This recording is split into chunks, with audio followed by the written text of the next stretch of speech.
day ahead. We don't have so many slides to cover today because I think this is the Excel sheets are really explaining what you can do with it and also showing you what the outcomes will be of the models that we're covering today.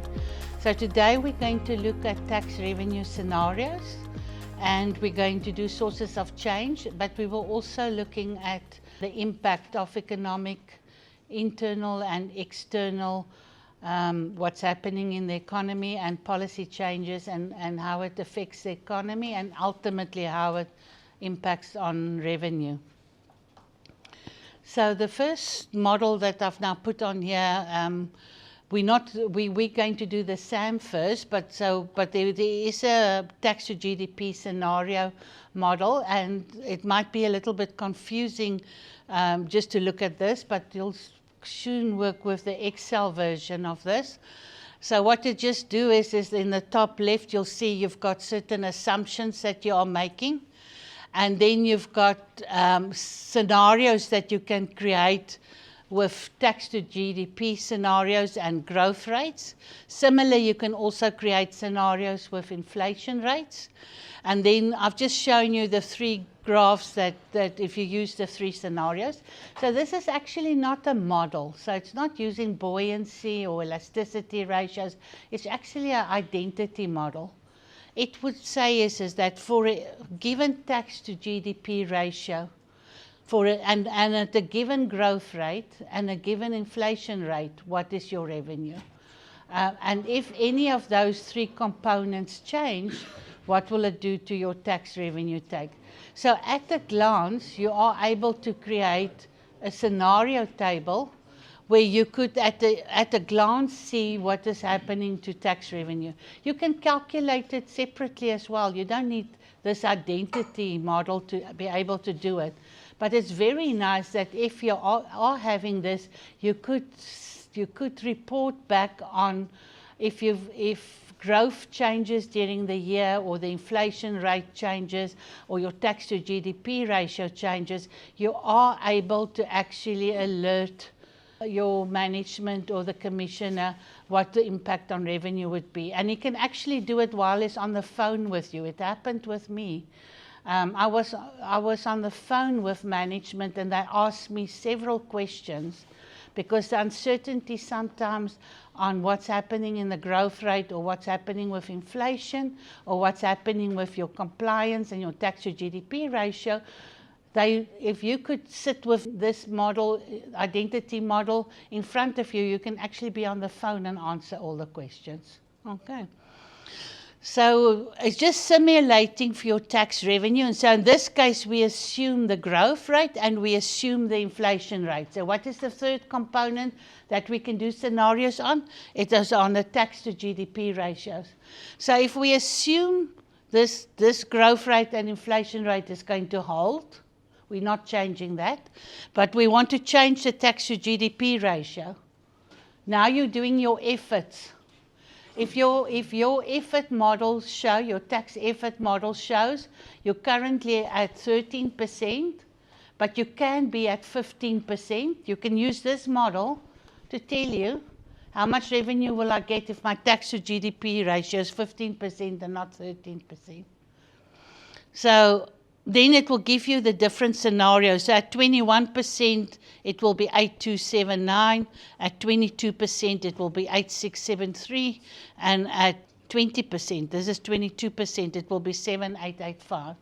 So you can at a glance actually see what's happening to your revenue scenarios if you've got different tax to GDP ratios. Similar, what you can do is you can assume a constant tax to GDP ratio, and you can assume that your inflation rate will hold. And then you can do scenarios at different growth rates. And then the third one is where you assume your growth rate and you assume your tax to GDP ratio, what will be the scenarios at different inflation rates. And it's really easy to set up, and it's easy to look at, and it's easy to interpret and have the answer readily available.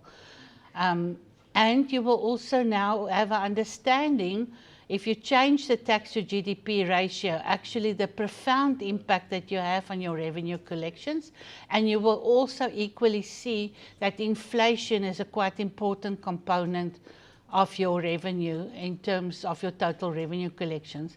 Now, I know that the Reserve Bank or central banks wants to bring inflation down, because if you look at inflation rates, different inflation rates, how inflation rates will double over what period of time, the higher the inflation rate is, and it's not good for the economy. And it also shifts resources in ways that you might not want the resources to be shifted. But inflation, if inflation, like in South Africa, they don't want us to have a band between 3 and 6% anymore. They want us to target 3%. And less if possible. So they want a very stable, low inflation rate. Like we've seen in industrial countries and developed countries in the past decade, although those scenarios are also now changing. I saw a news clip last night of Donald Trump arguing why they should lower interest rates as fast as possible, as low as possible, and not look at the what prices are doing. And I mean, with the dollar also weakening, I think they do have a chance of actually having higher inflation. So knowing what growth rates you are thinking of or modeling into your models, and the inflation rate is very important, because it actually determines how much revenue you are going to collect from your economy. Okay, so the sources of change, the one that I'm going to show you today, is just the spreadsheet. So the model that's more comprehensively put together with tax administration data is just explaining the change in revenue from one year to the next, and how much of that change in revenue is coming from the economy. And we try to break it down between what is coming from the real growth in the economy and how much is coming from the inflation part. And then we assume that is not explained by the economy is coming from tax administration efforts. And that tax administration efforts also include policy changes. So once again, if you want to actually dissect that administration and policy impact, you need to do the bottom-up approach to be able to do that. So you'll see in this example that we have here, if we look at the total, we've split it between economic growth, and this is nominal growth, and administration efforts. And then you can see is that the economy is actually playing a much lesser role in the annual changes in tax revenue compared to administration efforts and policy changes. Now, you must just remember the outcome of this analysis sheet will also depend on how accurately you measure your economy and the growth in your economic activities.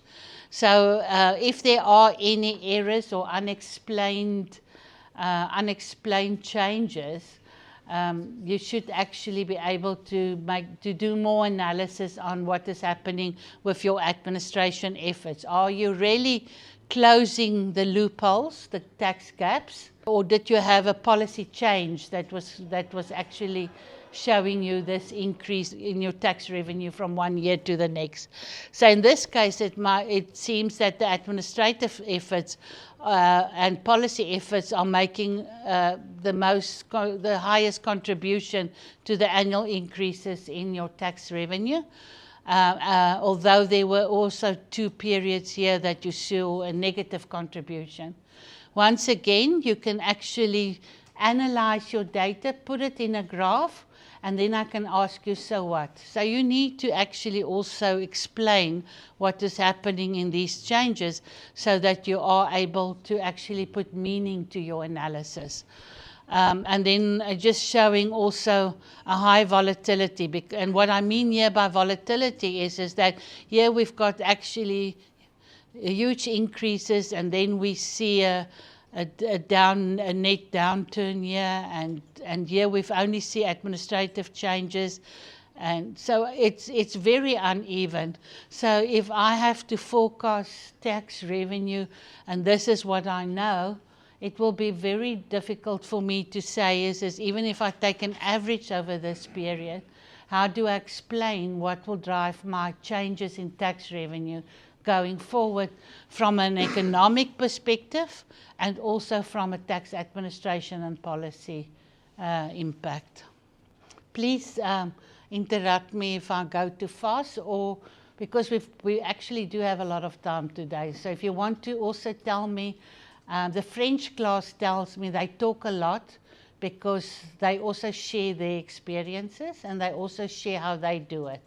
So if you want to share with the class and with all of us how you do it and how you look at it, or what will you do in certain circumstances that we illustrate here with the examples that we show, please share it with us. Okay, then the sources of change is what is really quite easy to do because you're using your buoyancy rate. And then I want to tell you, you could actually now see, do I need to use my buoyancy rate of the previous year, the one that I expect to be this year on my target, or do I use an average for over the period? And that I would say is data dependent. And it's also like a scenario that you're going to create. So if you are going to use what your target buoyancy ratios are, and you want to see is if I actually apply those buoyancy ratios to the changes that I expect, or my estimations, how much is going to come from the economy and how much is going to come from tax administration, you'll use your expected buoyancy ratios that you factored in. Or you could say is I'm going to use last year's buoyancy ratio, or you could say is now I'm going to use a long-term buoyancy ratio. So I would say if the tax type is very volatile, using a long-term buoyancy ratio actually might be more accurate than using an annual buoyancy ratio. If there were like structural shocks in the economy, it's also then better to smooth it out of what I always call you stabilize the analysis that you're doing. This one is now for 23-24, and it's taking 3 taxes, PIT, CIT and VAT. The change in revenue is 2.2% from one year to the next year. We say GDP growth is giving us 0.9% or 112 million. And how it's just calculated, you'll see the formula in the Excel sheet. It just used the buoyancy ratio times the change in revenue times the change in the GDP growth. And then similar for inflation, and here it shows that inflation was actually less than the previous year, so it's got a negative contribution. And then if we look at administration, you can see that actually a quite sizable amount is actually coming from administration and policy efforts. And then you always have to put on what buoyancy ratio have you used, and in this case it's the long-term buoyancy ratio of 1.63. So the limitation of this calculation, and I told you, remember I told you I've only seen Rwanda really doing the bottom up and full explanation of what is driving these changes in revenue. So you need a comprehensive to-date tax revenue data. You also need national accounts data, so because you're going to work with economic data. And you also need to have the detailed contribution by tax administration, such as higher compliance ratios by taxpayers, collection of outstanding debt, early payments, etc. So you need to explain that change in my revenue from one year to the next, how much is actually coming from the tax administration or tax policy, and how much was then generated by the economy. Okay, so this is all the slides that we have today. Shall we go to the Excel files? So first, I haven't spoken about the SAM, so if you could just open up the the SAM impact model. So I'm just going to talk about it now a little bit. Okay, do you all have it? I've now just zoomed in and made it smaller because I want you to see the names that was created in this file. So if you want to zoom in, you could just make your table smaller so that you could see what I'm seeing to follow. Everybody with us? You want me to wait a little bit?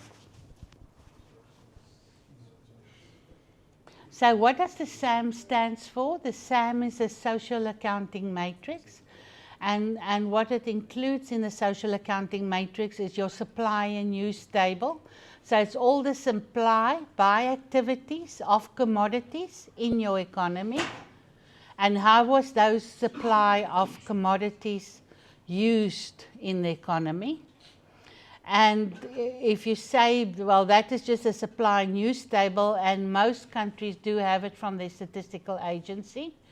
And I now believe I've asked Caroline for 3-4 years to get us the SAM from Quantic, and you now have a SAM for every region. So there's no reason why you can't build or use that SAM, because it's already been put together for you for each region in South Africa. So that's very good news. You will have the one for national and then also for each region. Some of African countries also have SAMs. I've seen it. They've been developed either by UN WIDER. Who have ever ventured onto the UN WIDER website? So if you go to the UN WIDER website, there's and you type in social accounting matrix or SAMs, Dirk van Seventer and Rob from Zimbabwe. I think they're two brilliant economists, and they do a lot of work in this area. And everything that I know, I learned from them. And I've also tried to do some other countries, and then I battled to balance, and then I just contact Dirk or Rob, and then they'll help me. So they're very helpful, and it's really two wonderful men that's making a huge contribution in the field of impact analysis. They also do a GAMS model, so you need to have a language skill to do the GAMS one. But the Excel one that I'm showing you is doing exactly the same. So you can go for a fully fledged GAMS impact model, and then you have to learn the language, or you can implement this Excel version.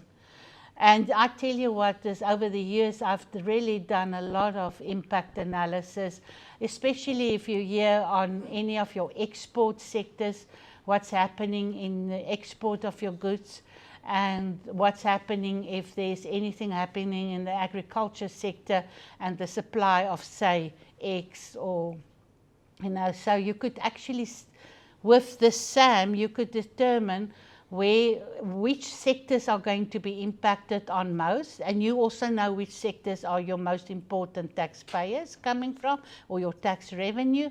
And if anything happens with international trade, because South Africa is a relatively open economy, you would be able then to say, well, these sectors will be most impacted on. Once you know which sectors, you can see what is the impact in percentage terms, because you must remember SAMs aren't done on an annual basis. The supply and use tables might be done on an annual basis, but you'll find it's usually like 5 years. Every 5 years, a fully fledged SAM is done. But just remember that the economy doesn't change so much from year to year. So I think it's plausible to use the economy, a view of the economy, even if it's 5 years old. But then you can't use the nominal amounts that the model gives you, because you have to uprate it to the current inflationary amount, So all I will advise you is to use the percentage changes. I'll show you in a minute. So what is neat about this SAM is that it's a matrix. You can see it's a matrix. It balances. It must balance, otherwise you can't use it. And it shows you what is the total intermediate demand in the economy. And it also shows you what is the supply of goods by activities. So in the rows that you see here, you first got the activities, then you've got the commodities marked in green, and then you've got the value added in the economy, and you've got the consumption by households. So you've got income data to households, you've got labor income, and you've got the value added. Now what is the value added in your economy? We're looking at GDP at factor cost. So it's your total remuneration that were paid out, your salaries and wages, plus the operating profits of companies.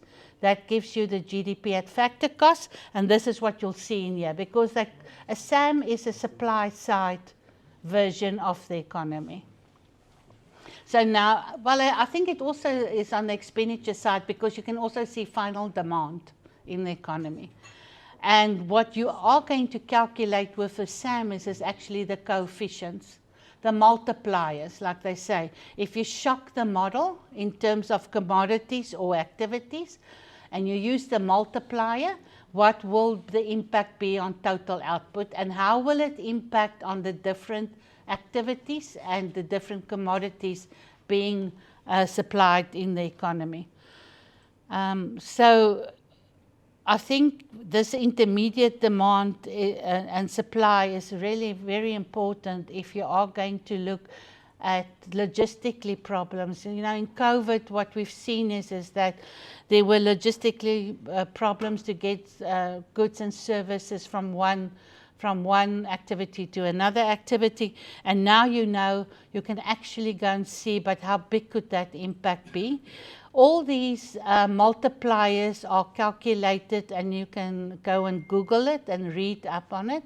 It's the Leontief inverse, so it works on an identity table to actually calculate the multipliers. I'm just giving you, you don't need to say, oh, I need to know more about it, but if you are like a person that would like to know everything, please go and read up on it. It's well covered in the literature, and many studies have been done in this, on this example that I'm going to share with you today. Then I think you must also know, you're working with array tables. Do all of you know what is array table?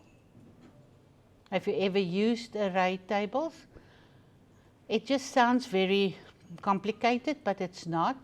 So if you go to your Excel help function, it will tell you that the array table is cells and rows and columns that are linked in one table. So you can't change anything in a table if it's set up in an array table. You have to select the whole array table and then say equal, change the formula, and press Control-Shift-Enter, and then it will put the formula in the total array. So it's just like a table, a matrix. Okay. Then you've got the supply. So you will see is that the activities are listed here in the beginning, and then follows the commodities. And so this columns needs to balance with the rows. And you'll see if we open it up, it's been tested, and it should be zeros. So if you transform the columns to rows and you put it next to each other, it should equal the supply. So supply is X, and it's in this columns. And then here you've got your consumption, final household consumption and government consumption. This little table that you see here is just some analysis that I've done on this supply and use table, because there are such a lot of information in the supply and use table that you actually, if you want to shock the model, you have to do a realistic shock. You can't, for instance, say, if I look at my total demand, final demand in the economy, and I look at my exports, you can't shock it that if you want to shock your exports of vehicles, for instance, and you will say, well, we now can't export our vehicles to the US, the demand will come down because there's now a 30% tariff on our exports, and 8% of our total exports goes to America. So now the commissioner wants to know from you, but listen, if these tariffs are implemented, what is going to be the impact on my exports, and what will be the impact on my economy, and what will be the impact on my revenue? You will use this model to actually explain it to him. But now if you want to shock the model, you need to know how much is exports of a specific commodity, say vehicles, in your economy. And if 8% of that is exported to America, then you need to have a realistic percentage that you're going to apply to shock your model. So this is also giving you insights that you can't see at a glance when you look at your matrix. So any analysis that you need, you should actually do the analysis on your supply and use tables so that you can realistically look at, if you shock the model, on what is the outcome. So we call this the Z table. Who has used Name Manager in Excel before?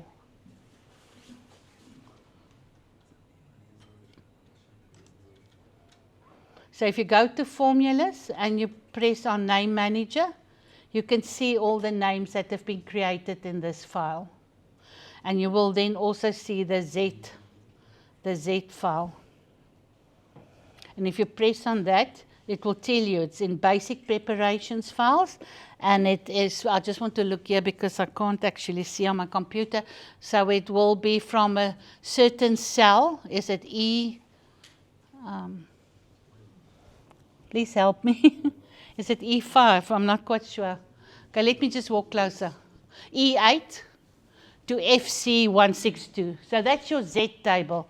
So what you're going to do is you're going to say, I want to create the name in my Name Manager. It just makes it easier, because if you're going to use the formula Z, then you've already told your model what is Z. So now the model knows that Z is that in basic preparation, those cells and columns that you see that, and that's the matrix. And that's the Z that you've also seen when I'm showing you on the screen. And now you know what is Z, and for each variable that you're going to use in your, or indicator in your formulas, you will create a name for it, so that you don't have to type out the formula all the time. You're just going to use the name. And it's very easy to use, because you're just going to say if it's a new name, you can edit the name, and you can also delete the name. If you want to know more about this function, it's also in your Excel help file. Okay, I think this is just covering the Z file.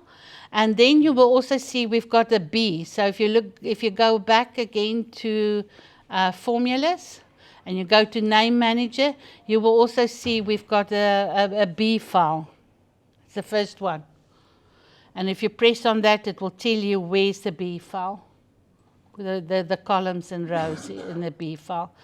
So the B file is actually just weighting your activities and your commodities in your Z file.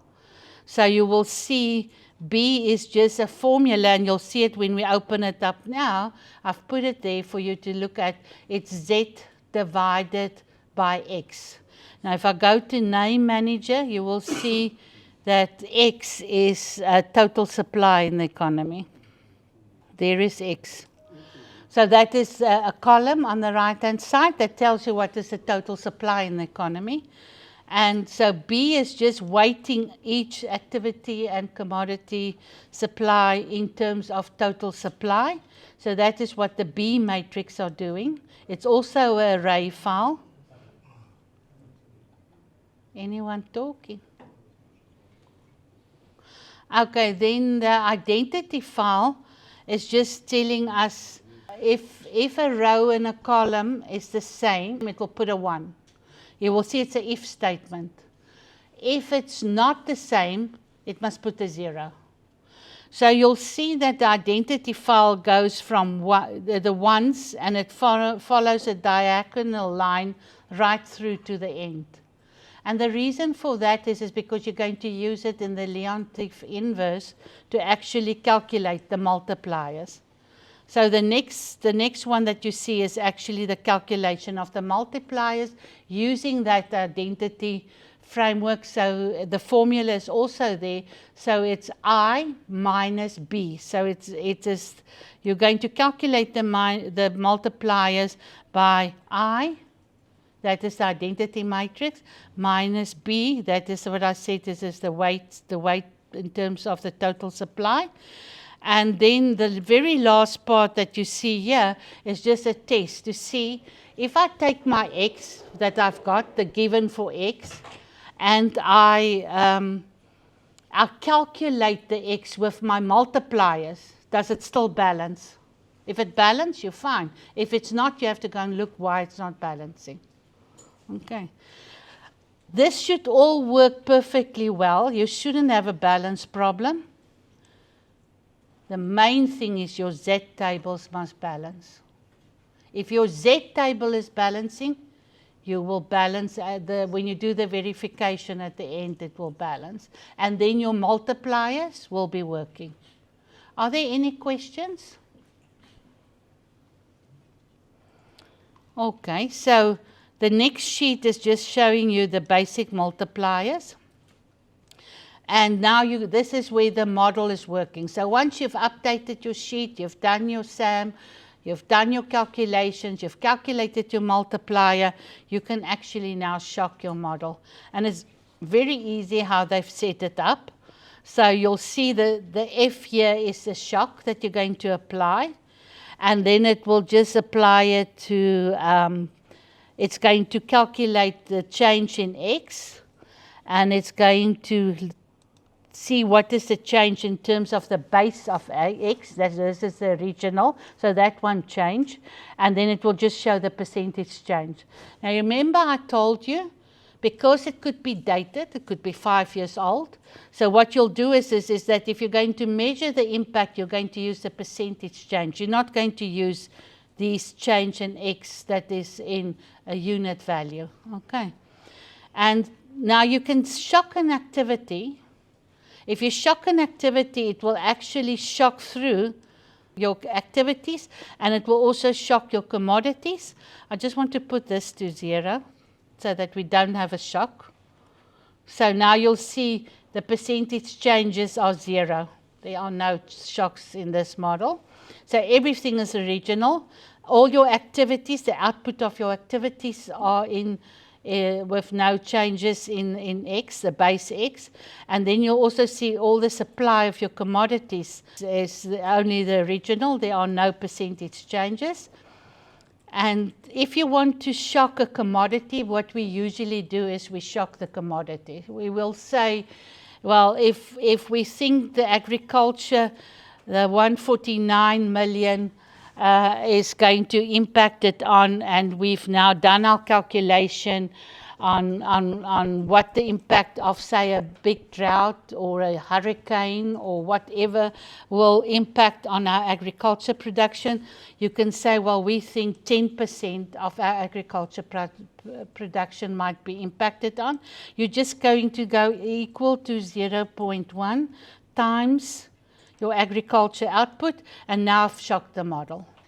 So can you see is now I've got values in my change in agriculture, and I've also got across my commodities, and I can see it's also across my commodities there's a percentage change. But equally what has happened, I've also seen changes in my, oh no, it's not, it's only on the commodity. Oh, we do have some changes here. It's very small, and it depends then on your supply and use table, how strong is the linkages of your export to other activities in the agriculture, how strong are your agriculture activity and commodity with linkages to other parts of the economy. If there's very strong linkages, the impact will be bigger. So you will find is that for agriculture, it's not so big. It's very small. You see all these changes here, but it does have an impact. Where does this multipliers comes from in your activity? If you think back on the first page that I showed you in the model, why will be the different activities be impacted on? That is because of that intermediate demand. So there are linkages between activities for intermediate demand. So what you also can do is that you can decide, I'm going to shock agriculture, and I'm going to see what is the total impact on my economy. So based on what are the interlinkages to other industries. And then you could also work out what will be a 10% shock, say, of any. So let's put this in. Okay, let's first go to the economy, because let me just show you the impact on the economy. Now, we know that, you remember I told you that the GDP at factor cost would be your labor, what is paid for remuneration, and what was enterprises. What was the operating profits of enterprises? And if you add all of this together, this will be the impact on the economy. So you'll get a total revenue impact, and you can also get a total percentage impact. Just remember that these percentage are, you have to weight it. So you can't just add up you can add up the nominal amounts, and then take it as a percentage of the total nominal amounts added up. These percentages changes will just be for primary labor and secondary labor. So you can't just add up the percentage changes. You have to do it as a weighted amount, a weighted percentage. So you have to work with the totals. Is that clear to everybody? So now I know what is happening if I shock agriculture with 10%, what will be the impact on the economy? I can work it out. And you know what is your tax to GDP ratio, so you could say okay, it will impact so much on revenue. You also know how much you're getting from remuneration, so you can actually calculate how much is going to impact on your pay as you earn. You also know how much you're getting from your corporate income tax, so you can also see what is going to happen to the gross operating surplus of companies, because you've got it here. 8354. So you can also say what is my effective rate in corporate income tax, so you can also see what is the impact on your CIT, because we are interested in what's happening to tax revenue. Once we've calculated what has happened in the economy, we want to see what is happening with our tax types. And then consumption, if you want to see what's going to happen with value-added tax, you are going to see is what is the impact on consumption for the different percentiles. This is a distributional consumption pattern that you see here. The households in deciles, with the last decile is just broken up more finely, because we've got a very skewed distribution of income, so we need to define the top decile in more detail. So now I can go and see which decile is mostly impacted on, and if I look at these percentage changes, surprisingly it seems it's the top decile. So that is now you've just done on agriculture, but you also would like perhaps to see is in relation to my model, which commodity will have the biggest impact on my GDP, and which commodity will have the biggest impact on my tax revenue. Then you can actually go and see is that if you shock all your commodities with 10%, you know what will be what then you can actually have like a table where you can rank it. Why would that be important?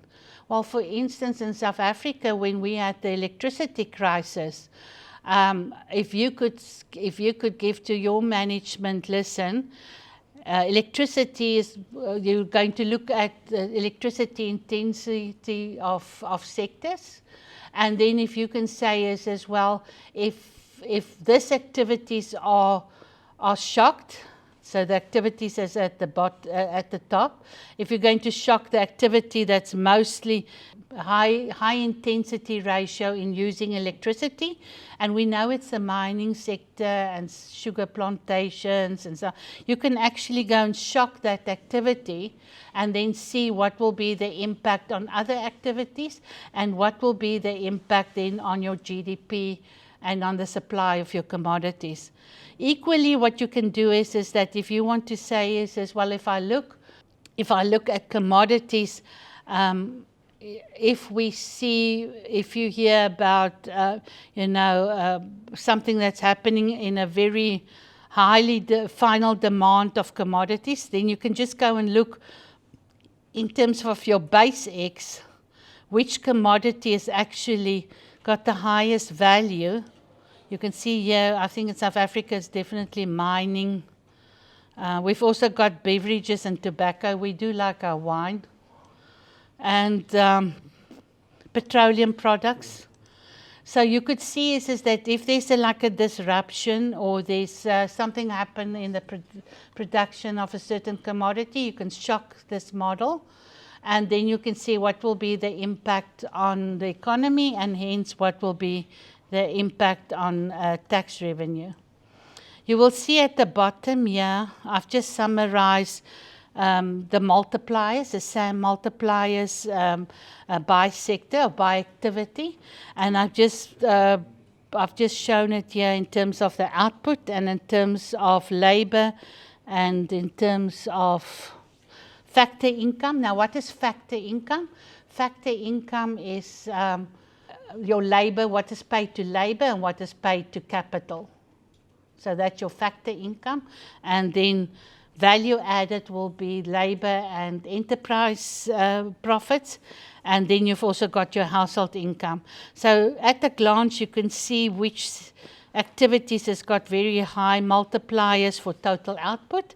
And if you shock any of what the shock will mean, if you look at all factor income, or you're looking at labor income, or you're looking at household income, how big is the multiplier for a 1 unit shock to that activity? And for each economy, this will be different. It's not the same for all economies. This is just giving us your indication of the abbreviation of the different activities and commodities, and this is just a distributional table where you will need this information. Usually, it's not coming from your supply and use table. You will have to get this information and add it to get the SAM. So you should get this from your statistical agency. If you want to really build a SAM, that also got they call it the social accounting matrix. So it's a supply and use table plus the distributional impact of what is happening in the economy to labor income and to household demand. Can you see how easy this model is?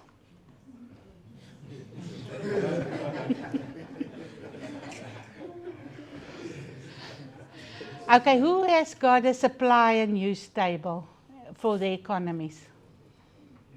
Have you, oh, you've got one? That's very good. I've seen him work yesterday. He's like Speedy Gonzalez. Yes, do you also have a supply and use table? Okay, have you ever used it for your calculations? No. Okay, will you build, even if you can't build a SAM, even if you don't have the distributional impact on labor, and on household consumption, you can still use the supply and use table to shock your commodities and to shock your activities. Can you see that? And you as well? So you can build a supply and use table in a matrix. I think that is the most important. Anyone else that's going to Google and see if they've got a supply and use table?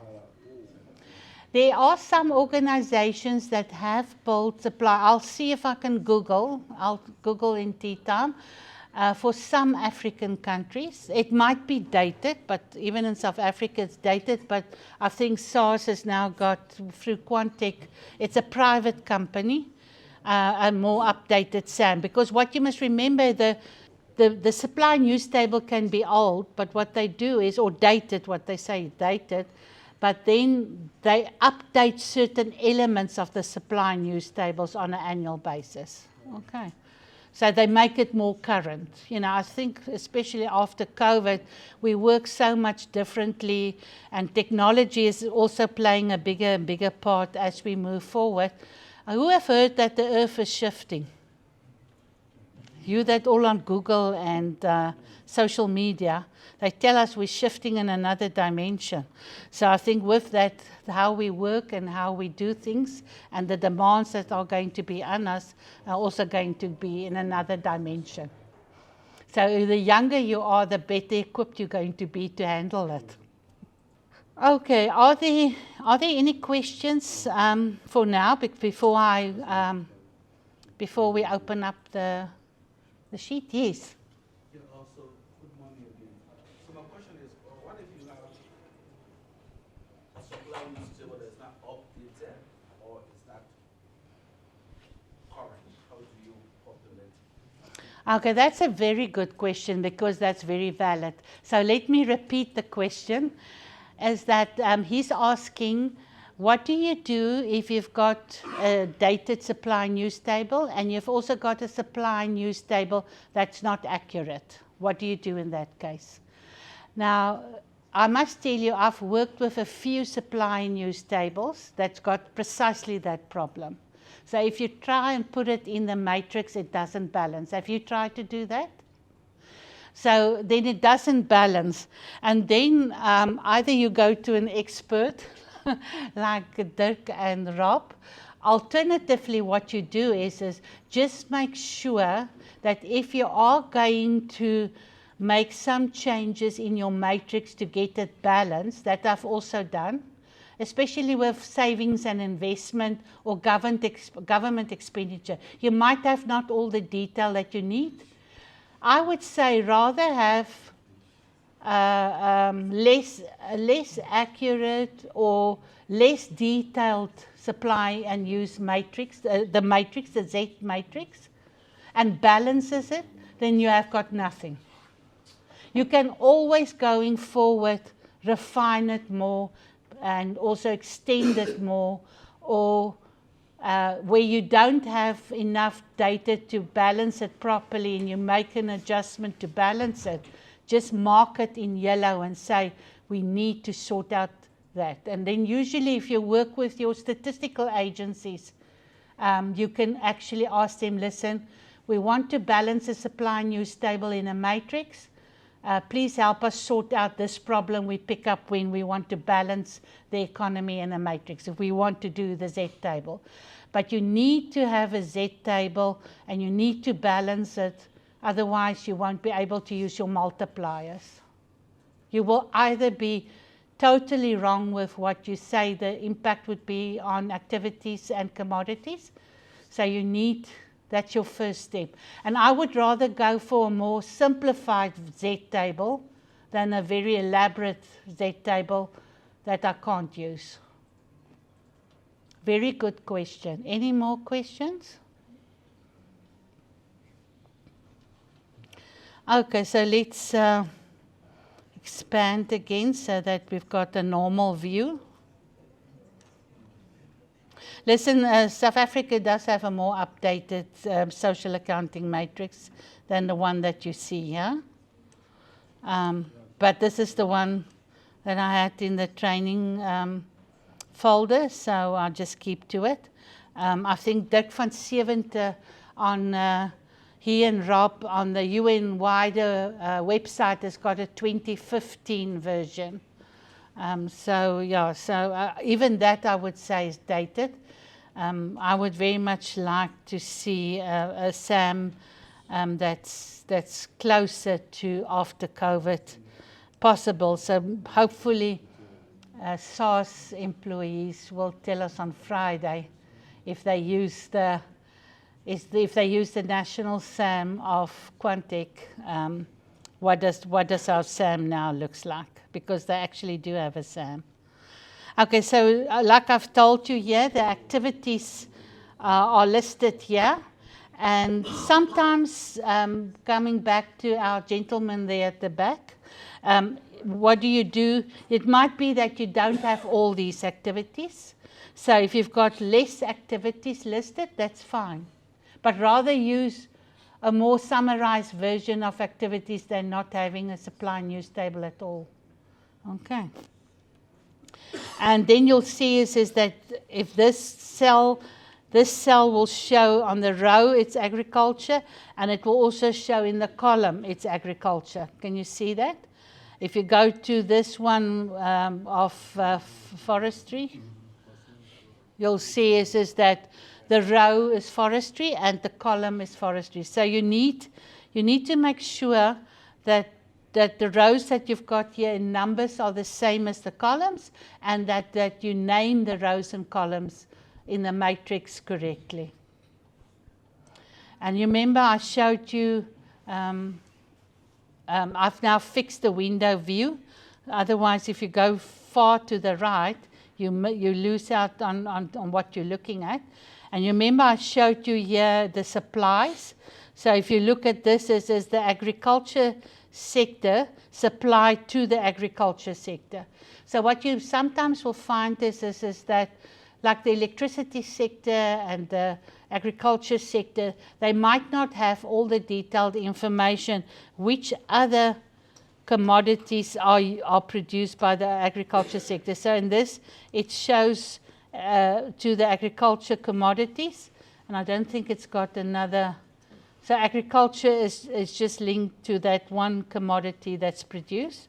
But you might find that some, let's go here, other foods.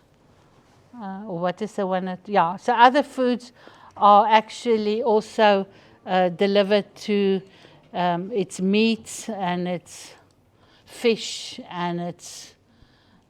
So this activity will tell you the commodities that are actually supplied by this activity. So the more your activity is involved in different commodities, and in the intermediate supply also more linked to other activities. Let's just go to the intermediate demand. So you can see you see the linkages of agriculture to all the other activities? So this creates those multipliers that you see when you want to shock activity. What will be the impact on other activities, not only the impact on commodities? And then you'll see some activities has got much more linkages, across activities, and some has got less.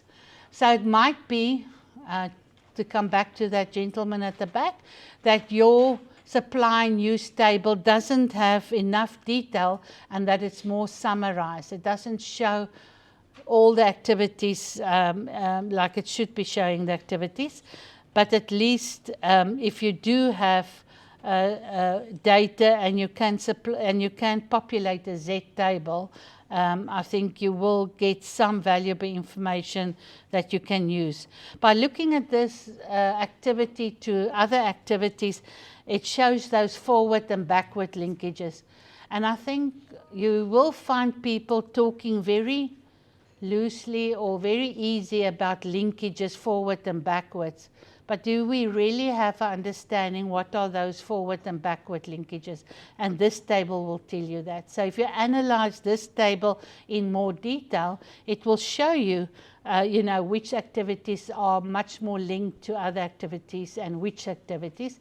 But you will also see it when you shock your model, because if you shock your model, it will show what is the impact on the other activities. So a lot of questions can actually be asked and using with an impact model that you will not necessarily find, or with much more difficulty you would be able to determine, what is the impact of a shock, activity shock, or a supply shock in the economy.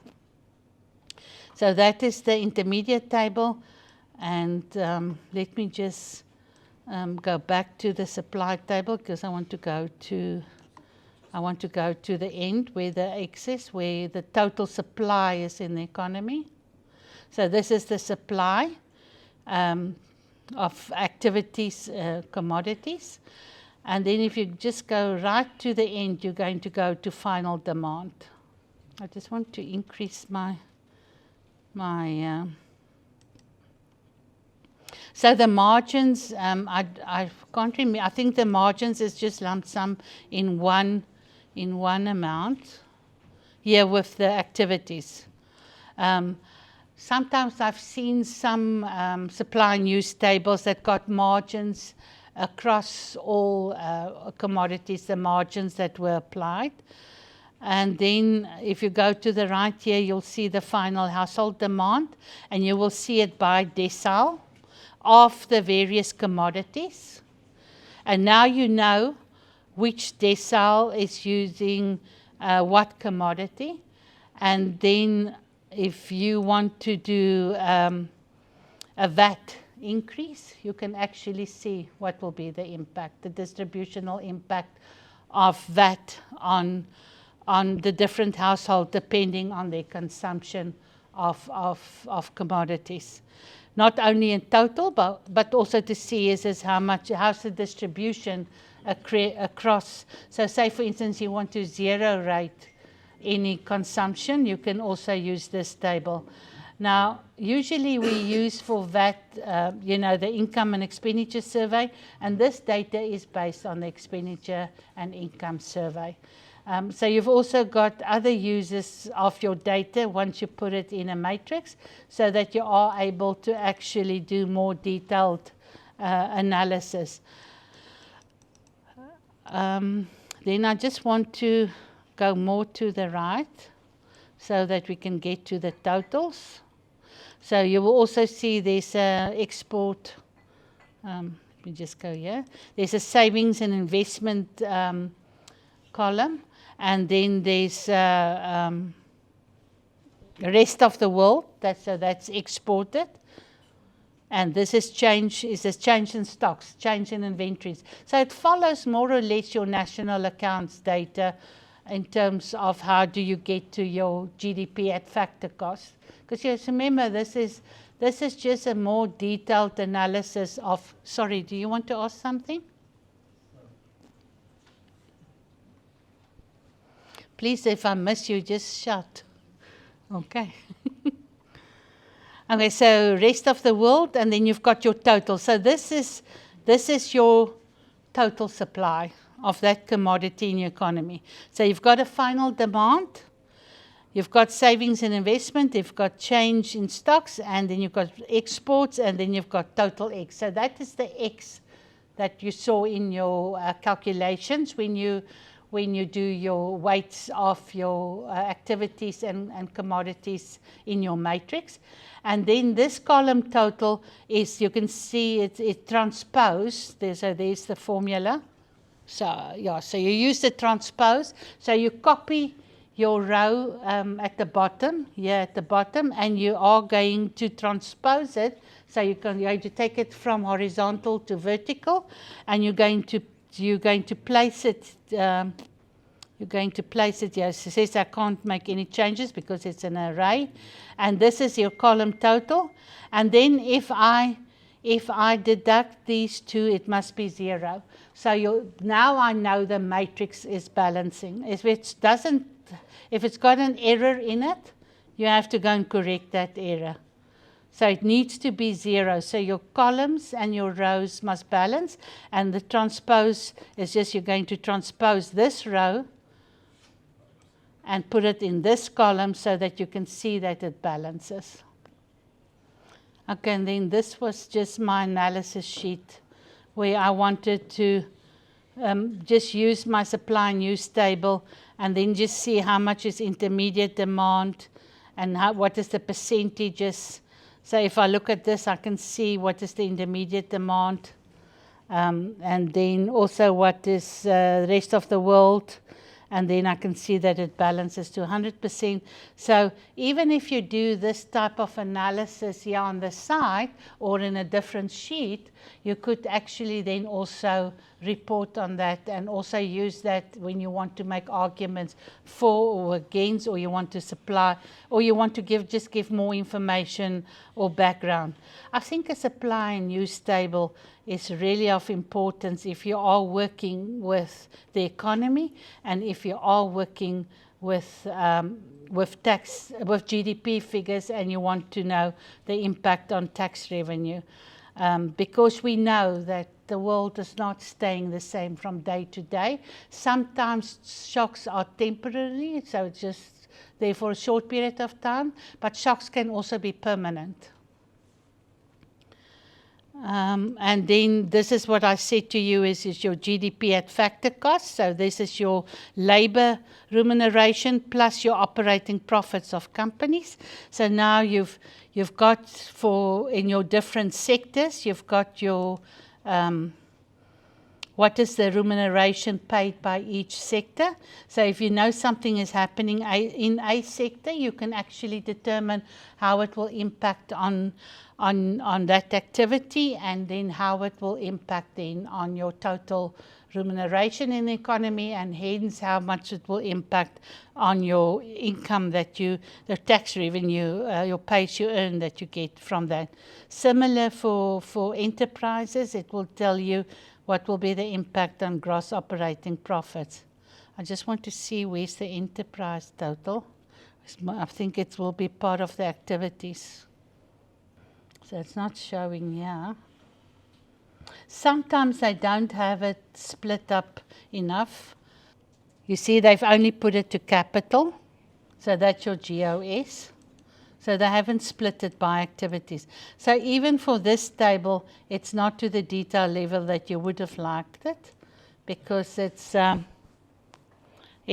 just, but it does show here some enterprise. So it might be, on household that getting enterprise income. So it must be that they've got small businesses, but they're not incorporated.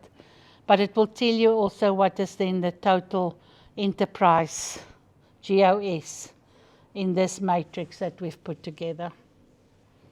Any questions? Okay, so let's go to, I just want to show you the matrix tables. So remember I told you the B, if you want to calculate the B table, the B array table. So there's the formula, B is equal to Z, you know what is the Z table, divided by X, you know what is the X, is the total output. So now you're getting values here in your B table that you're going to use in your calculation, which actually just weighting your figures in terms of your, so there's the weights that you calculated in your commodity section. And then if you go to your I, your identity, remember your identity matrix. So we just call it I. So what I said to you, if agriculture is here and you've got the agriculture here, it will be a 1. If it's not, it will be a 0. And if you look at this, it's going diagonally across your matrix. Across your table, so you'll see the ones are all going down here up right to the end. So this is just what you're going to use in your formula. So it's a if statement. Can you see? If it's the same, put a 1, otherwise put a 0. So there's the formula. And then you're going to calculate your multipliers. So you will just, there's the formula. So you're just going to take I, that's your I table that you've specified in your name ranger. And you're going to deduct your B table. And then you're going to calculate your multipliers in the economy. So here's all your multipliers of your activities, across activities and commodities. And here you'll find in your commodities to your activities, the multipliers. And these multipliers are actually in your basic multipliers, and this is why you are able to shock this model, because you've got the multipliers calculated here. So it's just using the multipliers to calculate the shock on activities or the shock on commodities. And then the very last part of this basic preparation sheet is just where you're going to test. And I've put a little marker there for you and a little description. So you're just going to test whether when you use the multipliers, do you still get X? If you don't get X, then it means there's something, either your matrix are not balancing or something you've done is not in sync with the formulas. So we just say to you here, you'll see this is the error. So you can see in this model there are no errors. So it must be 0 because it tells you what you calculate is actually what your AX is in your supply and use table. So if you use your multipliers, you can use it with confidence because it's actually calculating. So this is calculating X and this is a regional X. And there's the formula. And because you're working with an array, with a table, this is the formula that you're going to use. You're going to say M mult times M inverse 1 minus B, and it's going to take the F, the outcome. And then it's just going to calculate for you the X using the formula. So you know that the F is defined in your name ranger. You know that the B and the I is defined in your name ranger. So you're just going to use the M inverse. But because it's in a matrix, you're going to add the M mult. So the M inverse is the Leontief inverse that I've showed you here. So it's the M inverse 1 minus B. I haven't told you that when I just said to you it's identity matrix minus B, but it's the M inverse, and that is the Leontief M inverse calculation of the multipliers.